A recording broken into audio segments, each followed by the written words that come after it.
The Legion Wars. In the grim darkness of the far future, there are so many tales of battles, conquest, defeat, courage, betrayal, and infamy. It is a setting of unrelenting, eternal war.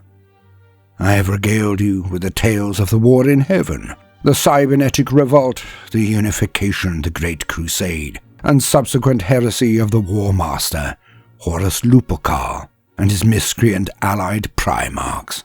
Confrontations that made the very stars bleed, or wink out entirely. Yet, there is another conflagration I have not yet revealed. For there is information on it, to be sure, but it is scant, vague, and hangs almost as a footnote to the origins of the legendary Black Legion.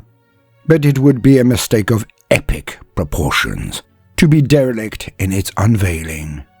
Although it can never rival or be equated to the devastation of the wars I have previously discussed, some state it was the most viciously contested of them all. Again, brother fought brother. Yet, at this time, they did not even believe this to be the case any longer. It shows the one truth so often emphasized in any epic or fictional tale, that evil consumes itself. Some might think that the story of the Traitor legions was that of the Heresy, where the rebellious Legiones Astartes, the traitor space marines, turned on their emperor and brothers and fought all of the way to the homeworld Terra, the cradle of humanity and throne world of the emperor.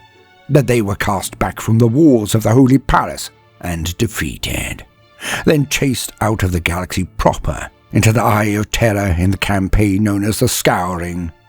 Then, of course, that they lay dormant for a time, but eventually came crashing out of that dread region to plague the Imperium time and time again.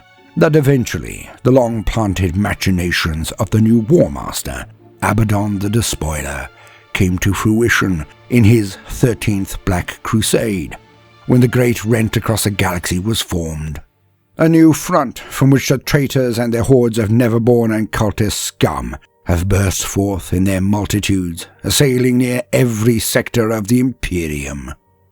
Some think that this is the entirety of the story, yet this is not so. For the traitor marines did not simply slink into the Eye of Terror and wait. No. It was in this period, the long-lost moment in time that no imperial savant or historian knows about, that a truly vicious war was fought. A war that explains why the traitor marine warbands and rare remaining legion formations can never trust one another. It is the genesis of the failure of 100 Chaos Crusades before ever they set out. It is the reason that the traitors can never be as coordinated as their loyalist enemies.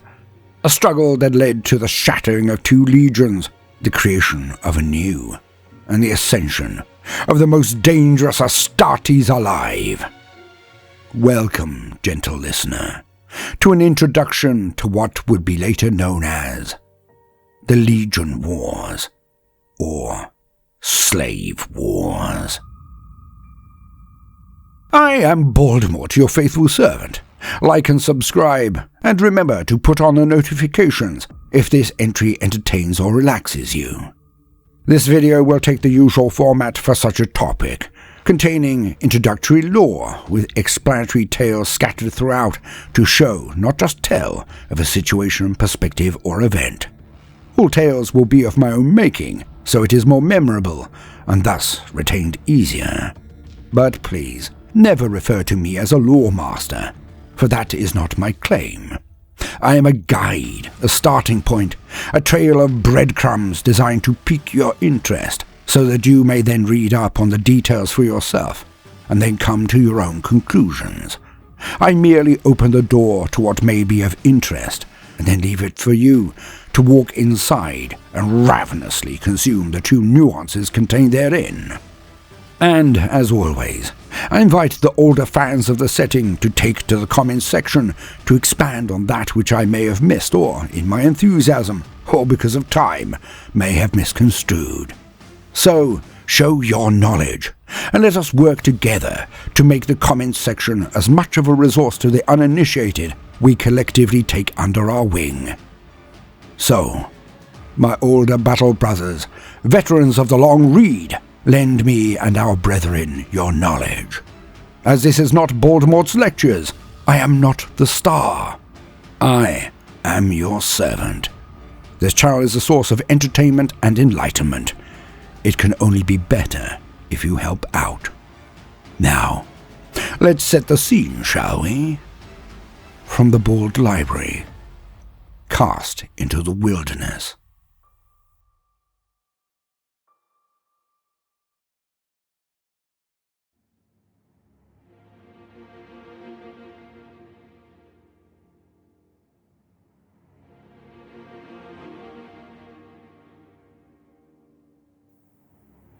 The fleet was considerable for Traitor Legion formation, but not anything more than what would have once been called a flotilla back in the days of the Great Crusade. Compared to an expedition fleet, it was limited, small, and quite badly damaged. This fleet had been forced away from the Greater Legion in a frantic firefight some months ago. When everyone else had jumped, this group had waited a second or two too long, and they had been cast adrift in the warp, severed from the greater order. Yet this was to play into the hands of its master, the Traitor of Pain, Ulik the Unreasonable. Long had he chafed at the orders of the others. Long had he looked for such an escape from the greater cloud of ships that was the Death Guard fleet. And when they were blurted back out into real space, he made no attempt to rejoin the whole. Yet things were dire. The Loyalist forces had harried them remorselessly, followed them wherever they went. Never more than a jump or two behind, they dogged every step of the headlong retreat away from the homeworld, Terror. The scum had dubbed the campaign the Scouring, so, as to form, Ulik had made them regret every encounter. Where others automatically turned and fled, he would weigh the odds and the relative experience of his adversaries if it was known. Yet in those days, at that time, the identification of every ship was still known to the Astartes, so a very good guess could be made as to the potence and professionalism of any fleet that they encountered. Where the enemy were battle-hardened and had insurmountable odds in their favour, Ulik would flee. Where they were green, idiotic, or close in numbers, Ulik had turned, laid traps and feints, and bitterly punished the Loyalist dogs. Yet the constant warfare had taken its toll. Many of the vessels required light to medium repairs. Some were barely operational. There was no opportunity, no port in a storm that would provide them succor. Hence, they had trudged on, forever retreating, as much as it galled all on board worth their salt. The heresy had failed. Horus had failed. And the vengeful sons of the Emperor that remained had come with fire and wrath. Backed by the resources of the vestigial Imperium, at least they could repair, resupply, and refit their ships and armories. Not so the Marines who had dared to raise arms against said Emperor. All was in ashes, all was lost. Now it was merely a matter of time, and all had known it. Or at least they had thought it often, in secret to themselves. None would countenance raising such a pathetic vision of the future before their peers, let alone their superiors. And none at all even breathed the word in Ulik's presence, that word that hung over them all like a sword of Damocles, an ever-present whisper just out of earshot. Defeat. Ulik had kept them together, maintained morale as best he could, So many were now witnessing a shift in his fundamental makeup. His name, his true name, the unreasonable one. This had always been true. He had earned it, constantly refreshed its pertinence. Yet now, as time went by, he was changing. Some said it was a growing affinity with the dark powers. Some said that he had already given up and was merely enjoying the moment, every second of every day, knowing that one of them would be his last. There were reports from those who had attended his chambers that he could be heard to give off long, low belly laughs to himself whenever none were present. All avoided his chosen, his elite bodyguard, for any of those would strike down a brother as much as a serf if there was even an intimation that insult had been given to Ulick. The hint of this alone had ended more Marines than any were comfortable with. But this was as it should be. He was their lord. If anyone could steer them through this horror, then it was, unquestionably, Ulick. But the change, it was his demeanour. He was become more avuncular and cheerier as things went on, no longer scowling at all he passed, any who gained his attention. He now flashed playful smiles to those he met, even if it was just in his eyes. Some thought this a suicidal slip in his reality. Some said he was losing his grip. But the far greater percentage of those who knew, ever encountered their lord regularly, felt him transforming into a fatherly figure. Odd indeed. One that all feared when an error had happened, to which he dealt with in his customary brutal efficiency. No quarter was ever given to incompetence. It was known. But to those who acted well, performed under pressure, he was now able to give them an approving nod, that glint in his eye ever present for those who did their duty. The few remaining astropaths in the ship had received messages regularly. Some said that Ulick was ignoring mustering orders and coordinates. Others that he was in close contact with his brethren of the three, the Triumvirate. He, Hexamon, and Tarax Antarax. But none could be sure, and he was certainly not saying anything. Finally, it was blatant for all to see. The Astartes fleets, who had once flown under the banner of the Lupercal, were now headed in the one direction. Like rats fleeing to the one place of safety, they were headed for a spatial anomaly to the east. The Eye of Terror, some called it. But this seemed excessively dramatic for a bland place out in the region once dominated by the detested Eldar. But this turned out to be a mistake of astonishing naivety, for it was indeed a place of horror. With a final look back into the galaxy, Ulick gave the order to proceed into the maelstrom of frantic empiric storms. No matter what, the Loyalist forces would not follow them in here. Some thought it would be better to go down fighting the dogs than to take such an obviously life-ending course of action. But still, none raised objections when it came to it, and in they went. And it turned out the place was aptly named. Entire segments of space were alight with spectral flames. Planets were either barren hellholes, utterly unable to support life, or infested with warp entities large and small. There seemed to be little life out here, and even less a chance of finding a way to survive. But this was not the worst of it. Oh no.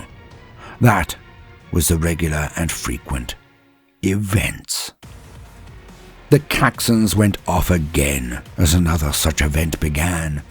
Ulick was in his chambers as it began, the deck officers raising the alert and summoning him to the bridge. Another attack had begun. Ulick rose from his chair, languidly stretched, and walked to his personal armory. He now made sure that he was not separated by even a short corridor from his arming chamber, and he rarely, if ever, took off his tactical dreadnought armor. Where once he had looked forward to getting out of it, now he lived in it. Not just for protection, nor the improved senses and strength it provided, but out of the simple realization that it was more comfortable than ever, and he really had no reason to remove it. Even less now that he had inscribed glyphs and wards inside it, offering him not only greater defense against harm, but also a sense of ownership. It felt far more like a second skin than ever before. And so, he strode the half-dozen paces to his armory, and to the one weapon he prized most in these events. Ah, how he adored his etheric shock maul.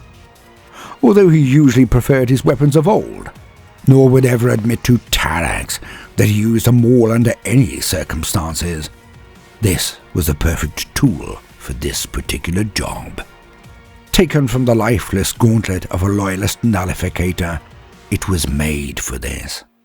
Ulic wheeled and made for the exit, his men waiting for him in the corridor, each one armoured similarly to himself, their thunderhammers already pulsing with sheaths of power. They marched to the closest open region of the ship, the doors opening to now all too familiar sight. Serfs and servitors were being heaped into great columns, as warp-spawned things cavorted and eviscerated anything within their grasp. Lethality walking. The monsters were more than a match for any of his mortal crewmen. Ulic smiled and gave the order, and led his men forward at a run. Their heavy Terminator armor slamming into the deck, making it resound like a stampede of metal groks. And then he was amongst them. Pink things with claws for hands, long lithe beings that danced like Eldar. And he laid into them with the ether shock maul. Each swing of it lit up the being it struck, where normal bolter rounds or bayonets barely pierced their skin. His maul smashed them into a pulp. Like any Volkite weapon, it gave off a discharge that burned as much as it broke with its impact. The incursion lasted a full day.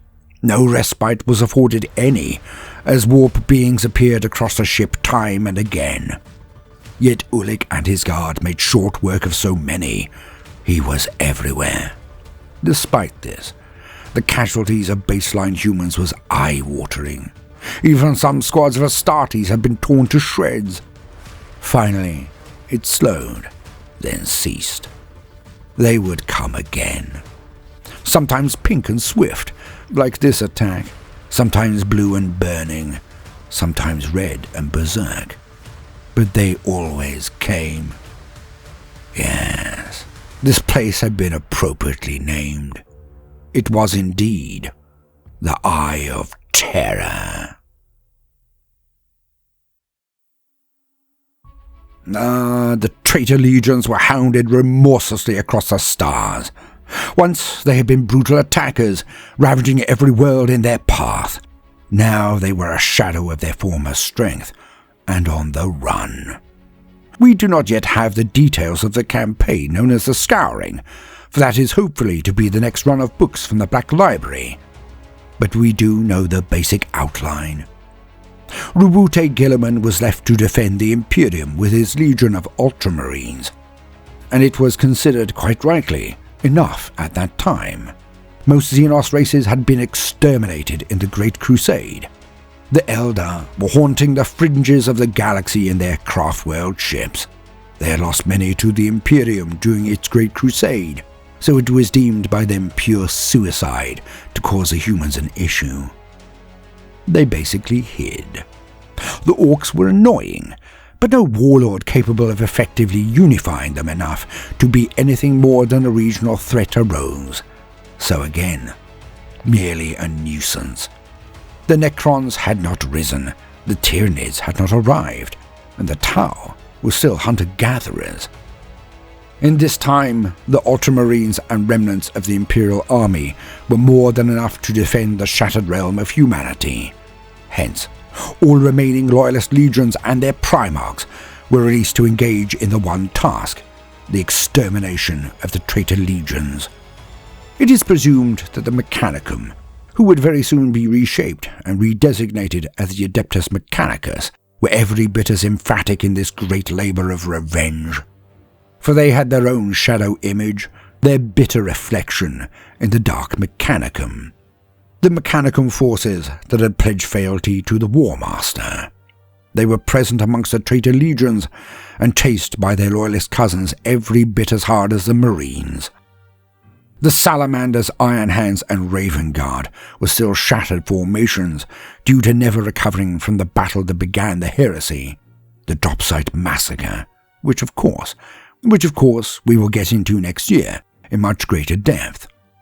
The Blood Angels had lost their Primarch and much of their strength at the Siege of Terra. The Imperial Fists held the walls of the palace at great cost, but had also been near exterminated at the trap laid by the Primarch Perturabo with his Iron Warriors. The White Scars also fought at Terra, but not just behind its walls. They sallied out and took the battle to their foes, and bravery has its cost in men and material. Yet what remained of these legions were every bit as rabid in their pursuit of the traitors. The sons of the Rus, the Space Wolves, were always a force of nature, yet it is to be presumed that their guilt at not being at the Siege of Terra would have driven them to acts of near suicidal bravery against the traitors in an attempt to remove this blemish, deserved or no. The First Legion, the Dark Angels, led by Lionel Johnson, were tarnished by the actions of their lords. The rebellion of Luther, the ambush at their homeworld. I cannot be entirely certain if this was early and just after the Siege of Terra, or if it was later during the Scouring. My apologies. But in any case, they would have hounded the traitors remorselessly. In part of love of their master, the Emperor, in part out of potential shame. But the effect is the same as that of the Space Wolves. They would have been enraged during the Scouring. Hence, their losses were probably higher than they might have otherwise been. With such forces arrayed against them, the traitors were pressed harder than any defeated army has ever been or ever will be. The battles of the Scouring were so intense that what came back from them made up less than 30% of the remaining Space Marines entire. The Ultramarines now made up 70 or more % of what remained of the Astartes. This gives you an idea of how mauled they were when the traitor legions went into the Eye of Terror. Now we come to the traitors. The traitors had almost universally been abandoned by their Primarchs. Many Primarchs were dead. Alpharius and Omegon of the Alpha Legion, Conrad Kurz, the Night Haunter of the Night Lord's Legion, and Horus Lupercal himself, the War Master and Primarch of the Sons of Horus. But the remaining ones, Fulgrim of the Emperor's Children, Perturabo of the Iron Warriors, Angron of the World Eaters, Lorgar of the Word Bearers, and of course, the one who never does anything wrong, Magnus of the Thousand Suns, all had risen to Demon Primarch status. But why did they leave their sons and their armies to their fate? Well, they were busy in their new war. As each of the Demon Primarchs was augmented and enhanced to a demigod of the warp, their priorities irrevocably changed. Now they were lords and generals not of the Marines, but of the demonic legions of their gods. The petty squabbles of the real world, the fate of their sons even, was as nothing compared to the great game, the wars between the dark gods of chaos. Hence, the traitor legions were still mostly on the cusp of becoming Chaos Space Marines. Oh, some were far further along the process, like elements of the Emperor's Children, the Noise Marines, or the First Heretics, the Word Bearers.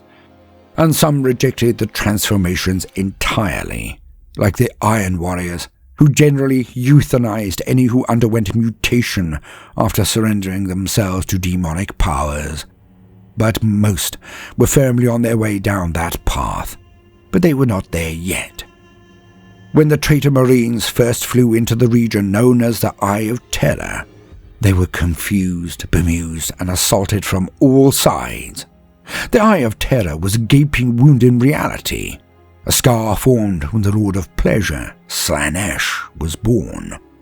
These were the worlds at the center of the ancient Eldar Empire, where near every life was extinguished in the moment of her birth. Trillions died, and this was their tomb. A region where the warp overlaid onto reality. Not entirely the warp, but certainly not real space. There the rules of physics were constantly changing. Entire worlds covered in demonic hosts were eternally burning. Many tracts of space were infected with wandering entities, dominated as fiefdoms by demon princes, or simply inimical to life. Beaten and bloodied, the majority of the legions were cast adrift, strangers in a strange land, and everything and everyone was their enemy. They set about attempting to gain footholds in rare worlds that could sustain their existence, no matter how meanly. Some had vast communities, but were rebellious, difficult to crush and control. So few of these planets, these worlds, had even the barest scraps of resources the Marines required to continue. The traitors were not in Kansas anymore. Now some of them had a better time than others.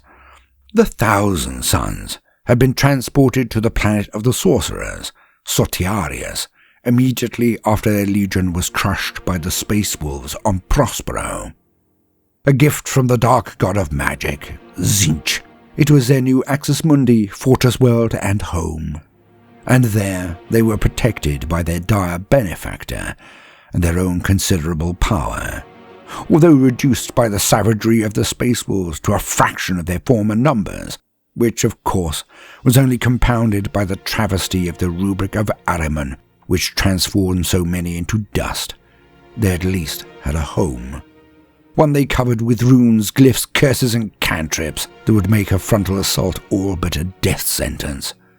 From there, they would hire out their most potent warlocks to the highest bidders, assured of their defenses. The Iron Warriors were one of the most unified of the legions, and had a vast array of dark mechanicum with them upon entering the Eye of Terror. They swiftly took the world of Medringard, and fortified it beyond anyone's hopes of attack. It is presumed that Perturabo was still popping by every now and again, for the world was made into a hellscape of workshops and defences, all thralls giving praise to his name.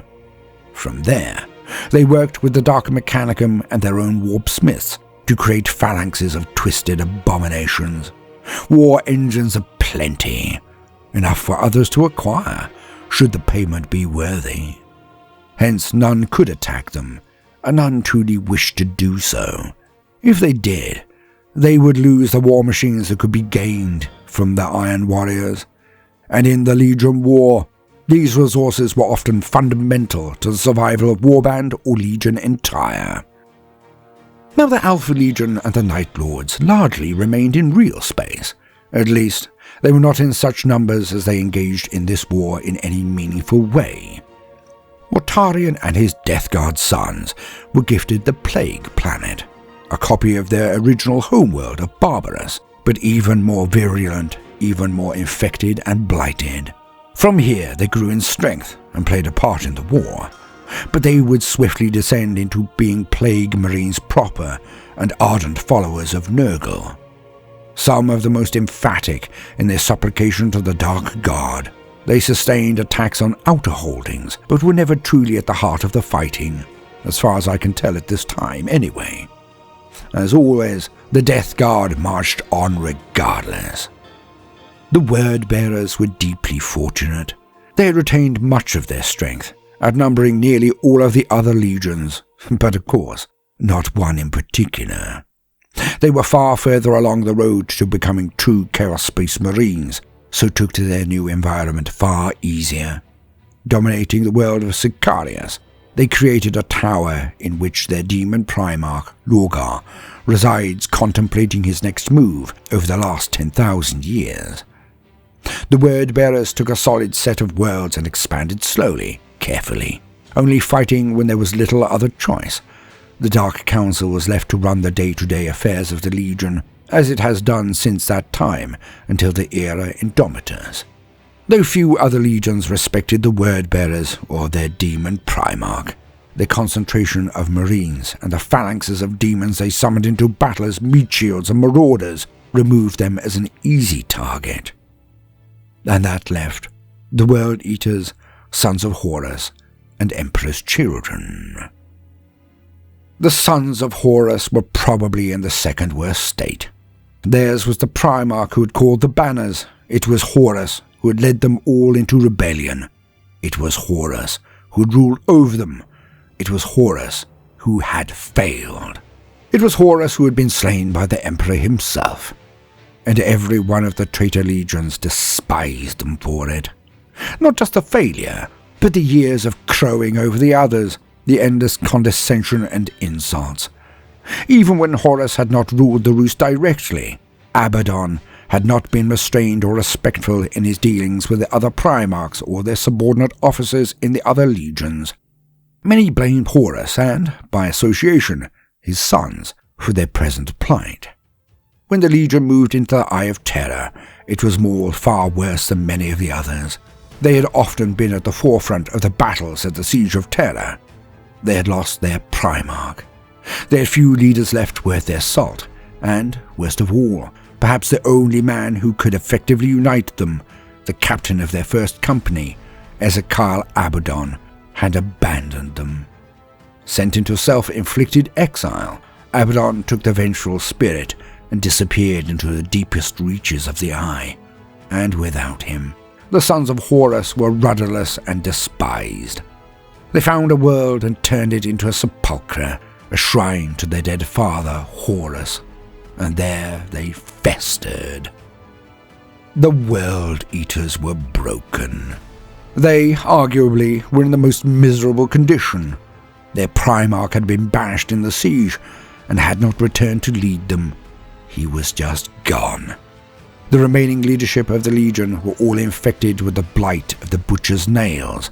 When they did meet, they could not gain any form of an accord, and often blood was shed amongst men who were always enraged, always jockeying for position, and to a man unable to negotiate or moderate their demands. They had also bled for Horus worse than most.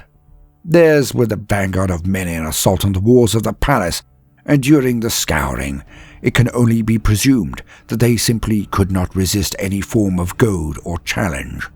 Hence, like a mad bull, they were tricked, tortured, and terminated by the avenging Loyalist Marines in countless engagements. Now they were in a realm that hated them as much as they hated everything else. The only other candidate for leadership was Captain Khan. At first, he was deemed dead, but his body was maintained, and eventually he rose again. It was Khan alone who unified the World Eaters, but their condition was ragtag and ragamuffin, their ships limping and their numbers astonishingly low.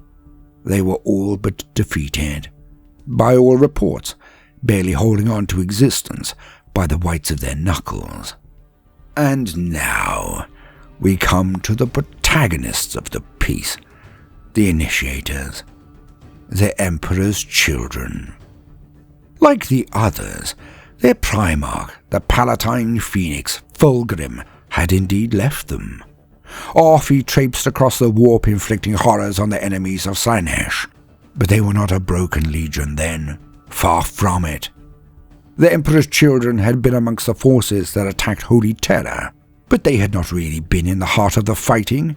Oh, they had come once, had fought hard, had been led by Fulgrim himself, but they did not engage in the true battles of the siege. They had descended on Holy Terror, Earth, and rampaged across its surface. While the Loyalists hid behind the walls of the palace, the teeming billions of civilian population were utterly unprotected. And the Emperor's Children feasted on them, endlessly filling transport cargoes to the rafters with poor unfortunate souls. They plundered the very human population. Nor did they do this just once. When Horus was slain and the siege was broken, the Children pulled away immediately, acting as they always had, as the most professional of all the legions, the best of the best, they told themselves. They moved their fleets away in perfect formations. As we know things at the moment, with one exception, the children did not retreat from the savage retribution of the enraged loyalists. Where Perturabo and his iron warriors punished their enemies for every inch of space, setting the trap of the iron cage, the Emperor's children seemed to have taken the lay of the land, and not lumbered nor slouched their way, but sprinted to the Eye of Terror. Yet these were the children. Each planet they passed on their route they plundered, as they had done Holy Terror. Whole systems were descended upon, and their populations snatched and whisked away by their fleets. The Emperor's children dove into the Eye of Terror in good order, with huge resources of slaves, and with entire fleets of near unscathed ships. Yet, despite so many resources, their hungers were extreme. They were the perfect, the seekers of pleasure, the insatiable. Sentient slaves could be made into narcotics of exquisite potence, but it took quite a few of them to do so. Slaves could be used for dark and carnal practices. Slaves could be eaten when food was scant, or just as pure a titillation. Hence, because of their rapacious appetites, the Emperor's children went through their reserves in a shockingly short duration. And this is how the war began. It was the Emperor's children who began the war. From the Bald Library. Hunger. The planet Kazorkin was a test on the minds of even their new Astartes masters. The land shifted, not slowly like the undulation of sand dunes in the night, but dramatically and instantly. A blink of the eye and the viewer could see an entirely new vista, an utterly altered panoramic. Hues changed, colors collided to make combinations that had never been seen by the human eye, where words had a taste and feelings a temperature, where the only constant was change. The structures of this place remained static, only due to the words and wonders performed by the word-bearer sorcerers, who daubed each block, each tower, each portcullis with glyphs and wards. Yet, one night a citadel stood at the highest peak of the hemisphere, only to reside at the bottom of a cavernous ravine at dawn. The wailing of the slaves attached to the bulwarks by 8 iron nails gave off a constant ululation that drove those in the pens mad. When viewed at a distance, their writhing gave the impression that the very walls moved. The word-bearer apostle looked down from this catastrophe of an edifice and sniffed in displeasure. He despised any interruption from his great works, let alone an embassage from his cousins. Who were they to him? Not even the blood in their veins was the same. They did not worship the Four Undivided. They did not see the magnificence of the whole, the beauty in its disjointed but unified vision. These ones wore the purple. They thought themselves so regal, yet they were fools, mono-worshippers of the Prince of Pleasure. Yes, there was truth in abundance in the laws and word of this Lord, this God. But to hear only one song was to ignore the cadence and enlightenment of the others. Pretty things they were, marching in unison, as if the legions were still untouched by the individuality blessed to them by the discovery of the truth. The worship of God so much greater than the self-professed master of mankind. Inevitably, they still pretended nothing had changed. And now the apostle sneered. He would have to come down to his halls in mere moments, have to treat with these ignorant scum as equals, at least on the surface. For there are quite a few of them here, and their lord, Hexamon, was not to be trifled with, or so most said. For all knew he had the love of the god Slanesh. It was writ all over his very form, but he also had friends of consequence. At least, that was the rumour amongst the bearers of the word. The apostle spat and moved to his throne room. He stalked up the stairs to his seat of power and sat upon it before the doors opened. The purple-clad emperor's children marched in, 2 lines a score apiece, forming a corridor of warplate amidst which this diplomat walked, head held high, face impassive. Oh, but he was a pretty one. The high cheeks of the Phoenician, the white hair of their kind, the subtle yet telling tranquility of one who feels immortal, invulnerable, a prince amongst paupers. The word-bearer did not rise as Hexamon approached, but he leaned forward, as this brother-in-arms did not halt, did not hesitate a second, as his foot landed on the first step, and Hexamon ascended. The 30 word-bearers on either side of the cordon of children shifted. Hands went to bolter and blade. The children turned, and instead of facing the throne, they now pivoted to line themselves against the surrounding word-bearers. Hexamon drawled as he walked up the steps to the throne. "Well met, cousin of Lorgar. We see that you are positively awash with chattels. Rich indeed."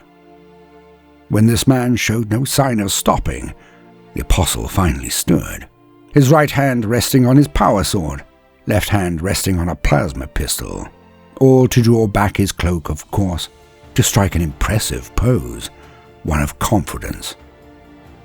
He responded, "The gods are great.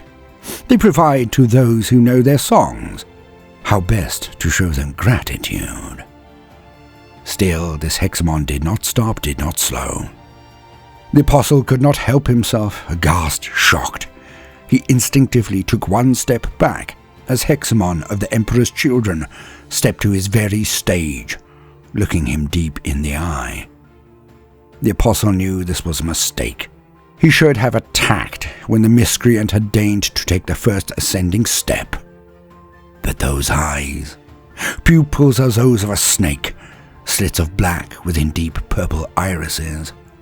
Yes, this Hexamon was beloved of the Prince of Pleasure. How? So few had the full glory of the gods manifested in them, even after the Siege of Terra, even after seeing what their Primarch had become. This Hexamon had obviously been an adherent of the Dark Powers long before the siege. Of this the apostle was now certain. And Hexamon hissed, "More than enough to share." The word-bearer would normally sneer, but instead stumbled back another pace. He was in shock. The fortress shuddered under a colossal impact, and in that instant, behind this Hexamon, the Emperor's children had shattered the standoff and unleashed their bolter's fury, then drawn power swords and charnabal blades and tore into the apostle's men. The furore behind Hexamon was matched with more explosions without, and the wailing outside was no longer merely that of the slaves. The apostle leapt into action, his hands a blur of mudras, his lips, tongue, and teeth a whirlwind of incantations. Lights and power erupted from him, but were cut unceremoniously short as Hexamon made a single move. The apostle witnessed the rising power dissipate as his hands both made a slapping sound as they hit the ground. Blood gushed from the stumps at the end of his arms, and the apostle looked up at the invasion of his mouth. His tongue stopped as it was pressed down by the weight of the tip of a blade. He looked into the eyes of Hexamon, who languidly chortled, then said, "I presume you are potent to command so many of your rabble. I have no use for you, it is true, but perhaps you will make a sumptuous gift for a friend. Oh, don't worry about your standing amongst the bearers. None of your brethren will escape nor survive to tell the tale. Let's make this simple. You know what to do." The room shook again, the sound of gunfire and explosions outside echoing inside nearly as loudly as the slaughter of the word-bearers in the hall. These were the elite of the Emperor's children. The word-bearer rank and file stood no chance at all. The bleeding from the stumps already stopping due to the augmented physique of the Astartes. Slowly, carefully, so as not to slide further onto the blade in his mouth, the apostle dropped to his knees, and Hexamon let out a small sigh. Ah, good. Even if indentured, you chose life. And perhaps, if you are very good, my friend may even return your hands. But then, he is not known for being very reasonable. The Legion Wars had begun.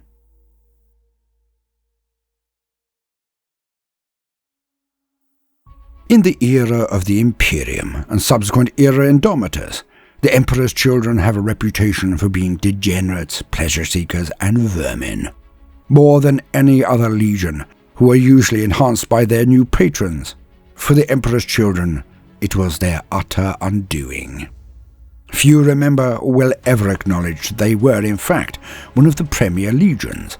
The Lair campaign alone proved this without a shadow of a doubt. But I shall cover that in more detail next year. Let us not get too sidetracked now. In this period, the Emperor's children were raucous and unpredictable.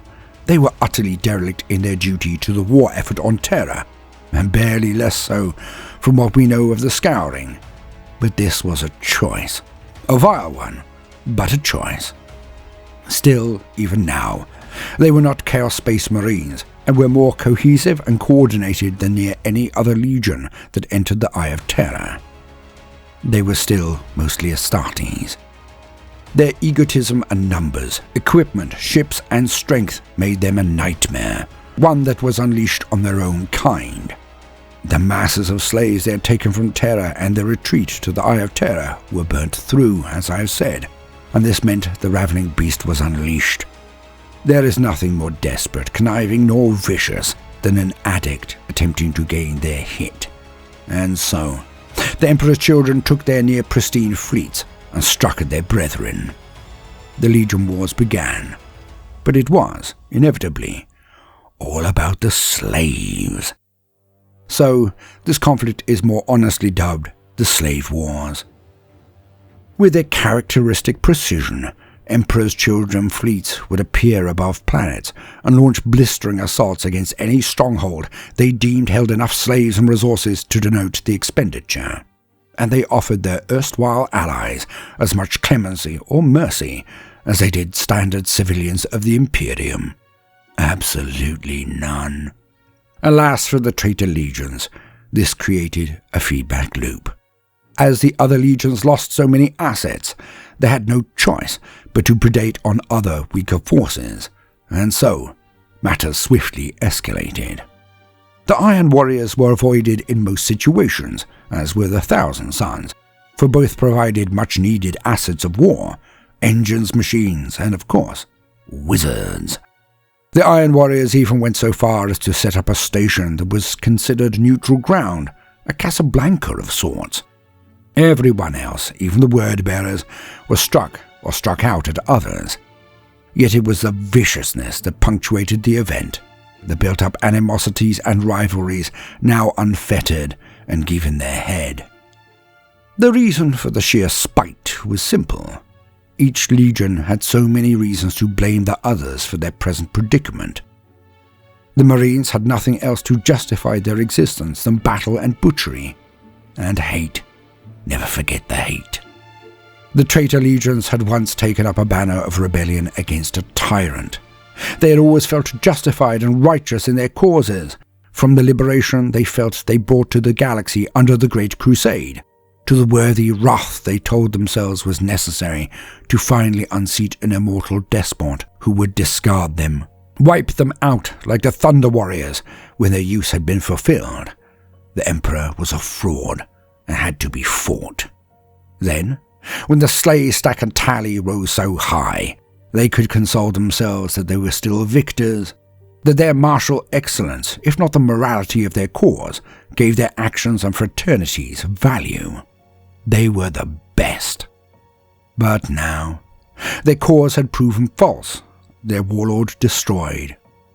In the eyes of the Astartes, might had always meant right. A duelist who bested his enemy was not just more skilled or more able, more practiced or experienced. They had the right of the matter.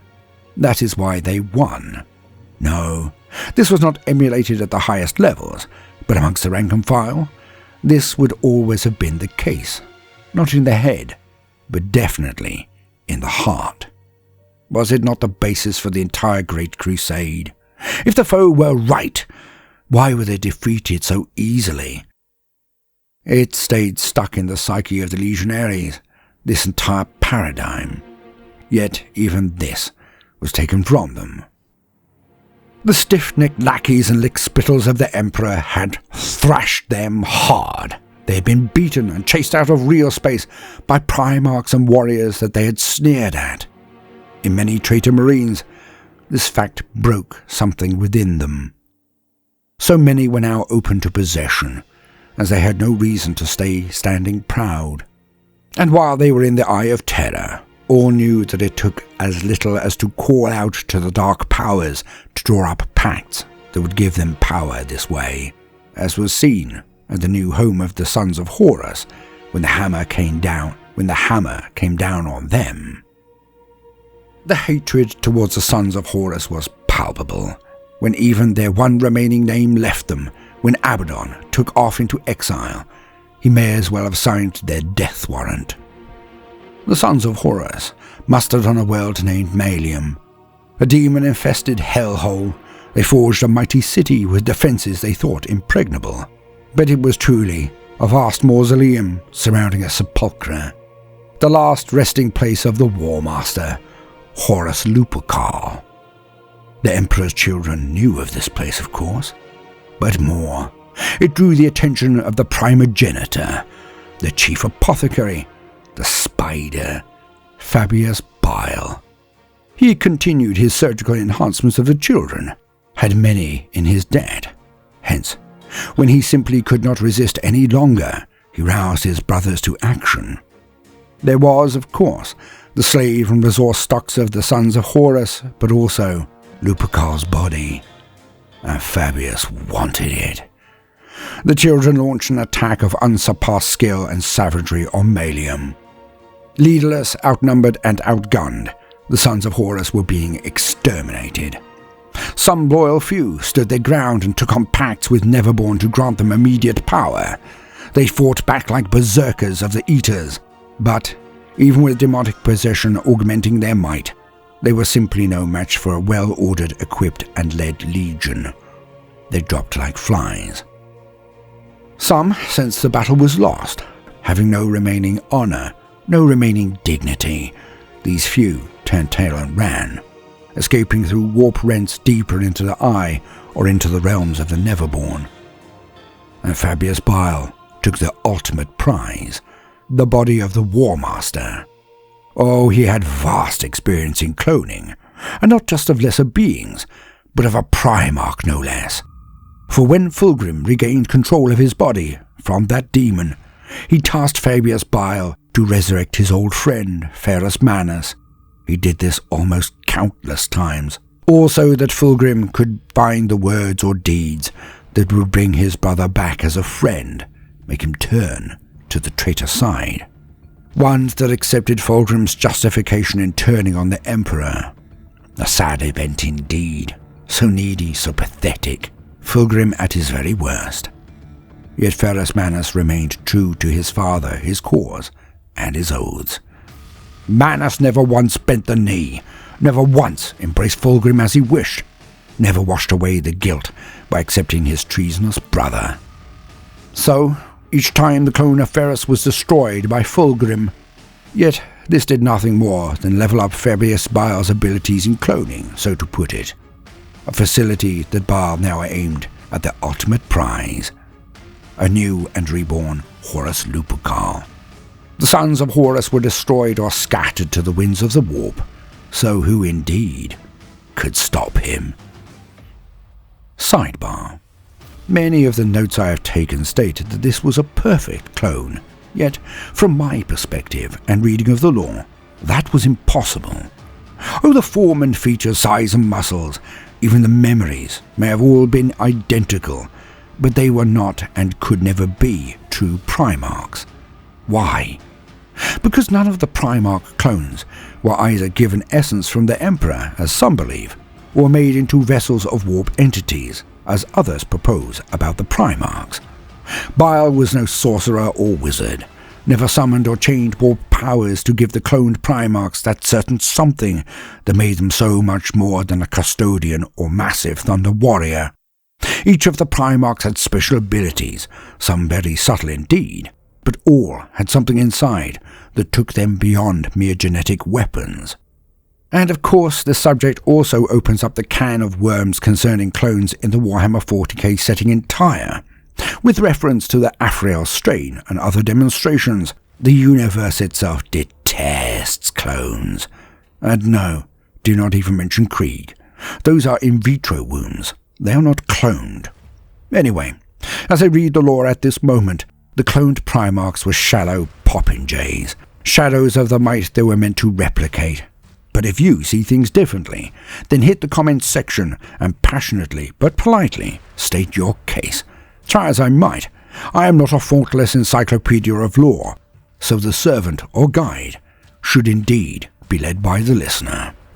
Sidebar over. A legion shattered. One down, one more to go, so on to Scalanthrax. The World Eater fleet was like its legion, hanging on by a thread. The World Eater fleet mimicked its marines, always at the centre of the fray, always at the front of the attack, with the butcher's nails inflicting its unrelenting horror on its marine masters. It is incredibly unlikely that the Scouring would have gone well for the Sons of Angron. Wherever loyalist fleets and forces tracked them down, they would most likely be given the reality of two simple choices: engage the often superior enemy, or run for cover. Alas, with the excruciation of the nails, the red rage constantly fogging their minds, I would think it would be amazingly rare for the World Eaters to be able to avoid the most rabid of the two choices. Although again, nothing is certain until the Scouring books come out. This is the most likely scenario. Thus, when the World Eaters limped into the Eye of Terror, they were mauled far worse than most. They fought hard, journeyed far, but probably attacked most things in their path. Discernment being a facet of the logical mind, so the temptations of slaughter presented by the denizens and worlds of the Eye would have been a constant distraction. Alas, this meant that they may not have moved fast enough to gain the prime cuts of planets that they could infest themselves. The World Eater fleet eventually found a planet that they might call home, Scalanthrax. They ploughed towards it, only to find a substantial Emperor's Children flotilla in its orbit. And the Sons of Fulgrim were not kind to their erstwhile allies. They basically told them to get lost. Forcing the issue, a returned Khan brought them to the negotiation table, but could not contain himself. He received the customary sneer from the Lord of the Emperor's Children, and responded in his usual way. He had the Marine shot in the head and butchered his entourage. Battle then ensued on the world beneath. It was bloody as only the perfect against the berserkers could be. But this is where Khan gained his known epithet, his title of Betrayer. The butchery was incredible, but the world had a temperature that would drop so low at sunset that even an Astartes would be killed by its ravages. And unfortunately, when Khan saw his men and their enemy forces begin to retreat from battle at the onset of night, he lost control, and he attacked anyone around him. Slaying as many of his own men as the enemy Emperor's Children, he smashed all cohesion in the Legion. The scrap became complicated, but the upshot was that the Emperor's Children retreated from the venomous World Eaters. Yet, their last Lord of Name, their last Lord of Worth, had gone mad, and the World Eaters broke into a myriad of warbands. and they would not reform in any kind of strength until Angron returned to them. But that is definitely a tale for another time. 2 legions smashed, yet more was to occur. Quest was forced upon the last remnants of the sons of Horus. They knew only one man could save them, return pride and purpose. Only First Captain Abaddon could do this. So, those that had survived the slaughter of their world broke up and went out into the Eye of Terror. In brief, they found him. He was on the vengeful spirit, of course, and he heard their plea. But Abaddon would not reincarnate the sons of Horus. Too much had happened. Too much calumny followed the name, the pedigree. It was then that he formed the new army that would plague the nightmares of every member of the High Lords of Terror for the next thousands of years until the return of the Avenging Sun, and even further. He formed a force that would not just be one bloodline, but any who would follow him. The dread Black Legion. And he would take revenge. Arriving at the fortress world of the Emperor's Children, Canticle City, he then performed an act that would become a sort of trademark for him. The children were many, their defences great. If he had assailed them on the ground, his fledgling legion would be torn asunder. So, out of sheer contempt and pragmatism, he lobbed a ship at the city. Unsurprisingly, the detonation of a warship's engines and the refuse from its broken frame utterly destroyed the children's base and everyone within. He then located the clone of Horus and did what had to be done. He slew this clone where he stood. But again, for the nuances and full drama of this moment, we shall have to wait for another time. The upshot of all of this was that the leading lights of the Emperor's Children were exterminated, and Fulgrim was still nowhere to be found. Like the World Eaters before them, the Legion shattered into many warbands, and only in the era Indomitus are they once again moving as a legion. 2 legions had been shattered, then a third, but one came into being. With the end of the unified threat of the Emperor's Children bothering all, the carnage slowed down. But most importantly, the forces of chaos now had a new goal, a new leader, a new crusade, the Long War. Abaddon quashed as many rebellions as he needed, forged pacts with Astartes' overlords, and even demon primarchs one by one. The slave wars were over, and the traitor legionaries became Chaos Space Marines, not just in name, but in fact. Abaddon ascended the most difficult path, the road least trod. He became the new War Master. I have been Baldermort, your faithful servant. I hope you enjoyed that introduction to the Legion Wars.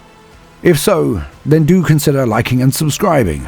And if I have done well enough, then grant me your boon. Flick us a coin or two with super thanks, or join our Patreon. And now, most importantly of all, no matter what you do today, do try to make some time for fun. Toodaloo.